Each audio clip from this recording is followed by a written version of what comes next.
सुबह 9 बजे तक 8% मतदान हो चुका है। वहीं शाम 7 बजे तक यहां मतदान किया जाएगा, यानी वोट डाले जाएंगे। तो 2 मई को उपचुनाव के नतीजे आएंगे। बीजेपी से राहुल लोधी प्रत्याशी हैं, तो कांग्रेस के अजय टंडन के बीच इस बार मुकाबला चल रहा है। तो राहुल लोधी और कांग्रेस के अजय टंडन के बीच मुकाबला है, कांटे की टक्कर है। और आज मतदान सुबह 7 बजे से शुरू हो गया था दमोह में। तो आपको बता दें, दमोह में आज मतदान किया जा रहा है सुबह 7 बजे से। 2.5 लाख से अधिक मतदाता वाले क्षेत्र में करीब 22 उम्मीदवार मैदान में डटे हैं। दमोह की जनता एक बार फिर से दमोह का प्रतिनिधि चुनने का, एक तरह से कहा जाए प्रतिनिधि करने का मौका किसे देती है, ये देखना होगा। प्रतिनिधि कौन बनेगा दमोह का, ये एक बड़ा सवाल है। और इसके नतीजे 2 तारीख को आ जाएंगे, यानी 2 मई को नतीजे सामने होंगे। तो इस खबर पर हमारे साथ हमारे संवाददाता मनीष सोनी लाइव जुड़ गए हैं दमोह से। मनीष, आपसे जानना चाहेंगे क्या तस्वीरें हैं अभी मतदान केंद्र की, कितने लोग मतदान करने आए हैं? क्योंकि खबर मिल रही है 9 बजे तक 8% मतदान हो चुका है। बिल्कुल शुभांगी, दिन चढ़ने के साथ गर्मी भले ही बढ़ रही हो, लेकिन मतदान कुछ ठंडा पड़ा हुआ है। बीते जो 2 घंटे का मतदान प्रतिशत है वो 8.24% है। हालांकि ये दिन के शुरुआती घंटे हैं जब मतदान काफ़ी कम होता है, लेकिन अगर बीते चुनाव की बात की जाए तो उसकी तुलना में काफ़ी कम मतदान नज़र आ रहा है। क्योंकि जो इसके पहले 2018 में चुनाव हुआ था उसमें लगभग 72% वोट दमोह में डले थे, जिसमें मुकाबला जयंत मलैया और राहुल सिंह के बीच हुआ था। राहुल सिंह विजयी रहे थे। इस बार फिर मुकाबला राहुल सिंह और अजय टंडन के बीच है, लेकिन मतदान प्रतिशत कुछ चिंता की लकीरें जरूर बढ़ा रहा है। क्योंकि शुरुआती 2 घंटे में केवल 8.24% मतदान अभी तक हो चुका है। हालांकि वोटर्स आ रहे हैं, वोटर्स निकल रहे हैं। नवरात्रि का पर्व भी है, पहले लोगों को मंदिर जाना रहता है, पूजा पाठ करनी रहती है। मंदिर जाने के बाद लोग मतदान केंद्र तक पहुंच रहे हैं और अपना वोट डालने की कोशिश कर रहे हैं। मैं आपको बता दूं कि उम्मीद जताई जा रही है कि जैसे जैसे दिन बढ़ेगा, चूंकि मतदान का जो समय है वो 12 घंटे का रखा गया है, सुबह 7 बजे से लेके रात के 7 बजे तक, शाम के 7 बजे तक ये मतदान किया जा सकता है। इस वजह से लोग थोड़े से शुरुआती जो घंटे हैं उसमें थोड़े से ढीले नज़र आ रहे हैं।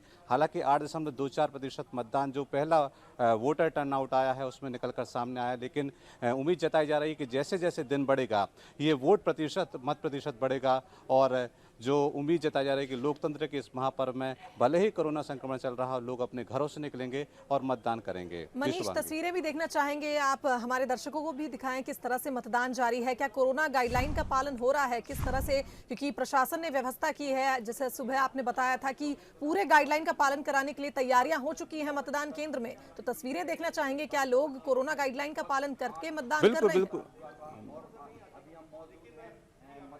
बिल्कुल शुभांगी, मैं आपको बता दूं इस वक्त मैं पोलिंग बूथ क्रमांक 153 और 154 के सामने खड़ा हुआ हूं। यहां पर देख सकते हैं कि प्रशासन द्वारा पूरे इंतजाम किए गए हैं। मैं अपने सहयोगी से कहूँगा कि बताएं कि किस तरह से यहां पर हैंड सैनिटाइजिंग की व्यवस्था की गई है। ग्लव्स रखे गए हैं, जितने भी मतदाता पहुंच रहे हैं उनको एक ग्लव्स दिया जाता है, जिसको पहनने के बाद वे अंदर जाएँ और मतदान करें। इसके अलावा पुलिस व्यवस्था भी यहाँ पर चाक चौबंद है, अतिरिक्त पुलिस बल भी यहाँ पर तैनात है। और हर मतदान केंद्र पर आप देख सकते हैं 2 से 4 पुलिसकर्मी यहाँ पर मौजूद है। इसके अलावा जो स्टाफ है, BLO भी यहाँ पर मौजूद हैं। आप देख सकते हैं कि यहाँ पर ग्लव्स बांटे जा रहे हैं। जो भी मतदान करने यहाँ पर पहुँच रहा है उसको एक ग्लव्स दिया जाता है, हाथ हैंड सैनिटाइज कराए जाते हैं। उसके बाद जो मतदान केंद्र है उसके अंदर जाने की इजाज़त दी जाती है। और मतदान केंद्र के अंदर भी आप देख सकते हैं जो मतदान कर्मी हैं वो PPE किट पहनकर बैठे हुए हैं और मतदान करा रहे हैं। शुभांगी जी, मनीष, बहुत बहुत धन्यवाद आपका तमाम जानकारी और तमाम तस्वीरें हम तक पहुंचाने के लिए। तो दमोह में उपचुनाव के लिए मतदान जारी है। सुबह 9 बजे की बात की जाए, 9 बजे तक 8.24% मतदान हो चुका था 9 बजे तक। और अभी भी लगातार ऐसा देखा जा रहा है कि जो मतदान प्रतिशत है काफी कम है, क्योंकि सुबह 7 बजे से मतदान जारी था, 10 बज चुके हैं। तो देखना होगा कि इस बार उपचुनाव में मतदाता कितना भाग लेते हैं और अपने मत का दान करते हैं या नहीं करते हैं। आधी आबादी मतलब महिलाएं। जी हाँ, महिलाएं भी घरों से निकल रही हैं और वोट कर रही हैं। हमारे साथ कुछ महिला मतदाता मौजूद हैं। आइए हम उनसे बात करते हैं और जानते हैं कि क्या वजह थी कि वो घरों से निकली और यहाँ पर वोट करने आए। लगातार कोरोना संक्रमण की बात कही जा रही है, फिर भी आप लोग घर से निकली हैं। आधी आबादी का आप लोग प्रतिनिधित्व करती हैं। क्या सोच कर निकली हैं आप लोग, किस आधार पर वोट करेंगे? हाँ, अच्छा जनप्रतिनिधि मिलना चाहिए, इसलिए हम लोग घर से निकले। जी, मैं इनका कहना है कि अच्छा जनप्रतिनिधि इनको चाहिए, इस वजह से ये घर से निकली हैं। जी, क्या क्या सोच के निकली हैं आप, किस आधार पर वोट किया? बस भैया यही कि सुबह जल्दी आ जाएं ताकि भीड़ भी नहीं मिलेगी और हम अपना मतदान सही समय पर कर पाएंगे, क्योंकि मतदान करना ज़रूरी भी है और हमारी जिम्मेदारी भी है एक नागरिक होने के नाते। बस इसलिए कहीं ना कहीं भीड़ का भय तो है कि जल्दी से आके मतदान कर लें और भीड़ ना बढ़े और मतदान भी हो जाए और इस जो कोरोना संक्रमण है उससे भी बचा जा सके। जी बताइए, आपने किस आधार पर वोट किया, आप घर से निकली? हमने इस आधार पे कि मतलब जल्दी आ जाए तो अपन भी सुरक्षित रहें और जो बाद में लोग आएंगे वो भी सुरक्षित रहें। इस कारण से जल्दी भी आ जाए और साथ में अपने मतलब मतदान का सही उपयोग हो सके। बिल्कुल, जल्दी भी आ जाएं, वो भी सुरक्षित रहें और जो आगे आने वाले लोग हैं वो भी सुरक्षित रखें। जी बता रही हैं कि इन्होंने वोट किया है और बाकायदा ये मतदान केंद्र तक पहुंची हैं। आप उम्र अधिक है, फिर भी आप घर से निकली। कहा जाता है कि बुजुर्गों को ज़्यादा समस्या होती है मतदान करने। बस इसीलिए सुबह सुबह आ गए कि जल्दी से डाल के वापस आ जाए। जरूरी भी है मतदान देना, इसलिए मतदान करना बहुत ज़रूरी है। ये बुजुर्ग मतदाता हैं, उनसे हम बात करते हैं। और मैं एक चीज़ और आपसे कहना, आप इतनी उम्र होने के बाद भी निकली, आप नव मतदाता से क्या कहना चाहेंगी? क्या उनको निकलना चाहिए और उनको वोट करना चाहिए? सबको वोट देना तो सबका अपना फर्ज है, तो वो देनी चाहिए।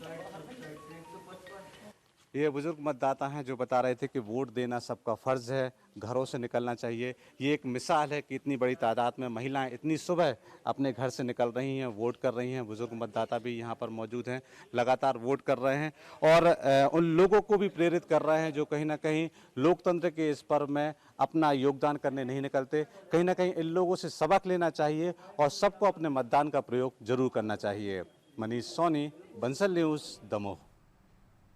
चलिए आगे बढ़ते हैं, बात करते हैं पश्चिम बंगाल में चल रहे चुनाव की। तो 5वें चरण के चुनाव का मतदान शुरू हो चुका है। आपको बता दें 5वें चरण में 45 सीटों के लिए मतदान शुरू हो गया है। शाम 6:30 बजे तक मतदान होगा। बीजेपी और टीएमसी के बीच कांटे की टक्कर जारी है। आपको बता दें बंगाल के इस चुनावी चरण में 45 में से 17 अनुसूचित जाति और 3 सीटें अनुसूचित जनजाति के लिए आरक्षित है। तो पश्चिम बंगाल के लिए ये चरण सत्तारूढ़ तृणमूल कांग्रेस के लिए ये महत्वपूर्ण है। तो आपको बता दें 5वें चरण का मतदान पश्चिम बंगाल विधानसभा चुनाव का शुरू हो चुका है और आज राज्य की 45 विधानसभा सीटों पर वोटिंग हो रही है। तो इस चरण में 1 करोड़ से ज्यादा मतदाता हैं जो उम्मीदवारों की किस्मत का फैसला करेंगे।